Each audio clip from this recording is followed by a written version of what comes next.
ഇതാണ് നമ്മളെ ആശാൻ. ഇത് നമ്മളെ മറ്റുള്ള ആശാൻ. നമ്മളിപ്പോൾ കടയിൽ നിന്ന് വന്ന് എത്തിയേ ഉള്ളൂ. ഇതാണ് നമ്മളെ വഞ്ചി. കണ്ട ഒരുപാട് മീൻ കിട്ടിയിട്ടുണ്ട്. നമുക്ക് കാണിച്ചു തരാം. ഇത് നമ്മളെ സാധനമൊക്കെയാണ്.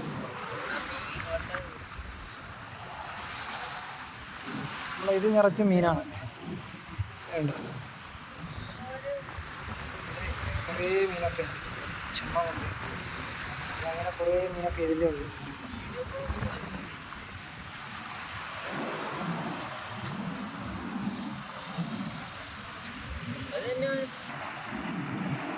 ഇനി ബാക്കില്